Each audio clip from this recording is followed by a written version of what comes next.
Cordial saludo, mi nombre es Hugo Gaitán, estudiante de Ingeniería Industrial de la Universidad Nacional Abierta de Distancia. Eh, Presento mi documento. ¿Listo? Eh, Pertenezco al grupo 237 del curso de Física Electrónica. Vengo a presentar a sustentar los conceptos fundamentales de los códigos binarios, compuertas lógicas, max términos, min términos y la tabla de verdad, además de una pregunta problematizadora.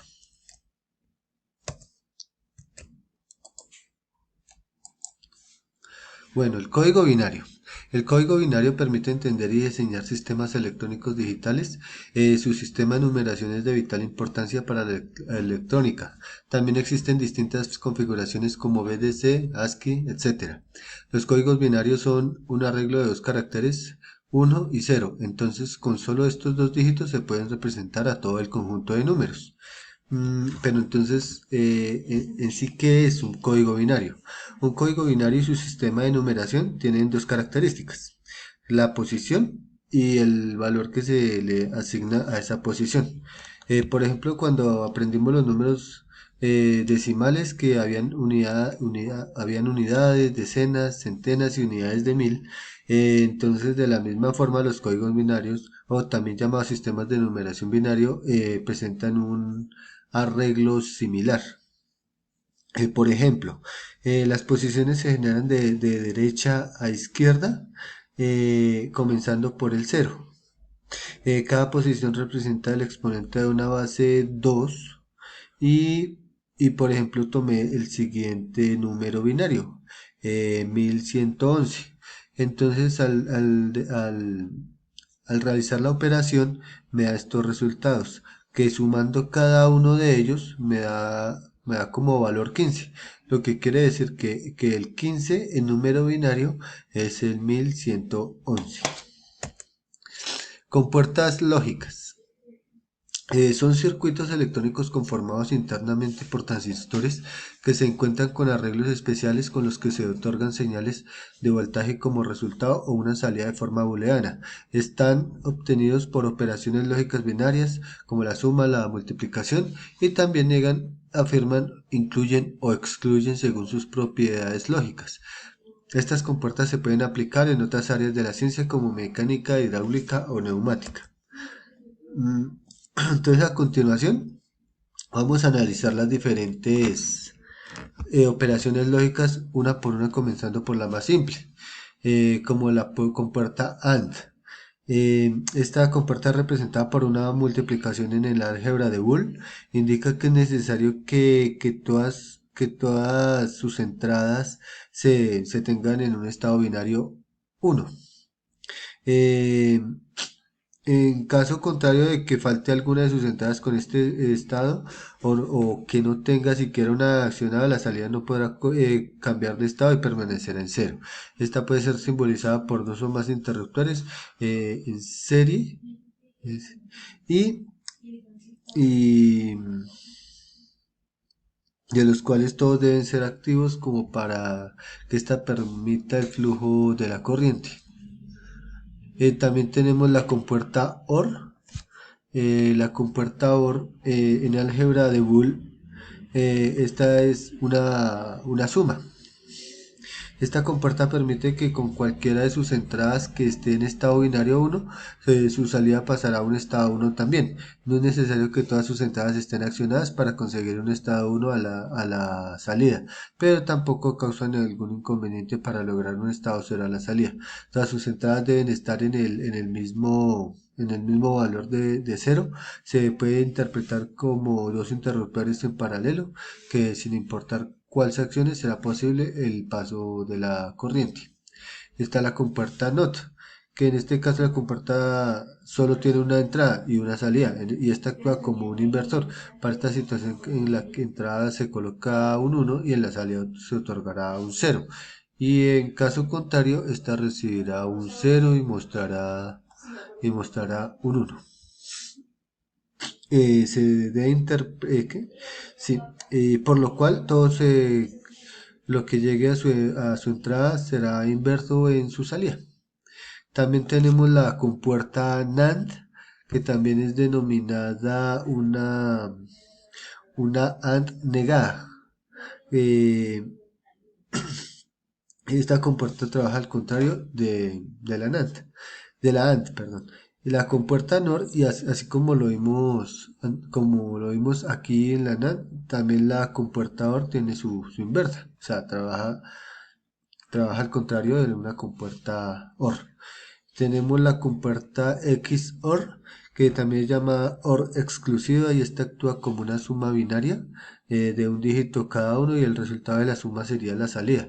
Otra manera de verlo es que con valores de entrada igual el estado de salida es 0 y con valores de entrada diferente la salida será 1. Tenemos la compuerta XNOR, que es todo lo contrario a la compuerta XOR, ya que cuando las entradas sean iguales, eh,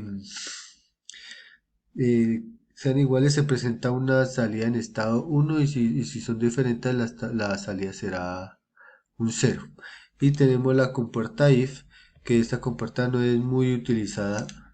Esta compuerta no es muy utilizada o reconocida, ya que su funcionamiento en estados lógicos es parecido a si solo hubiera un cable conectado, porque exactamente lo que se le coloca en la entrada se encontrará en la salida, pero también es conocido como un buffer. En la práctica se utiliza como un amplificador de corriente o como seguidor de tensión para adaptar impedancias. Tenemos los max términos y los min términos. El primero sirve para representar funciones lógicas. Los min términos de una función son todas las combinaciones para que el producto que se utiliza en el valor de 1. Y los min términos son todas las combinaciones para las que la suma de la función toma el valor de 0.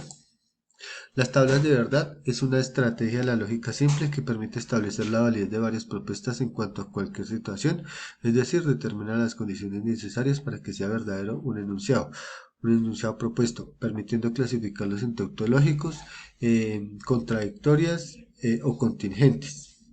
Aquí tenemos un ejemplo de una tabla de verdad. Y llegando a la pregunta problematizadora, ¿cuáles son los símbolos del sistema hexadecimal? Por convención, los sistemas numéricos posicionales con bases mayor a 10 se extienden a usar después de las 9 letras mayúsculas del alfabeto inglés moderno.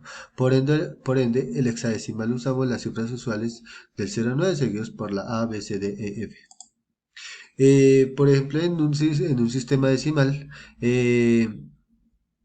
vemos los números naturales del 0 al 15. En un código binario es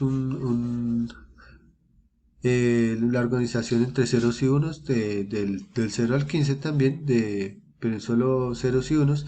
Y en el sistema hexadecimal vemos que la numeración está del 0 al 9 y seguidos por las letras A hasta la F. Pero, ¿cómo utilizamos el sistema hexadecimal? Primero tenemos un sistema en base 16. Esto es elevado, como lo dijimos anteriormente, esto es elevado a la 1, elevado a la 2, a la 0, a la 1 y a la 2. Entonces todo número elevado a la 0 nos da 1, todo número elevado a la 1 nos da el mismo número, en este caso 16, y elevado a las 2 se multiplica dos veces el número, que lo que nos da 256. Entonces vamos a utilizar el sistema hexadecimal para pasar el 45 en base 10, pasarlo a base 16. Entonces vamos a mirar 256 en 45 no está, por eso le colocamos el 0 a este lado. Vamos a mirar cuánto está 16 en 45. Están dos veces, por lo que 16 por 2 es 32. A 45 sobrarían 13. Esos 13 los podríamos colocar a este lado, pero como no se nos permite colocar el número 13, entonces vamos a mirar la tabla, lo cual nos indica que el número 13 se representa con la letra D. Entonces colocamos la letra D y quedaría de la siguiente forma.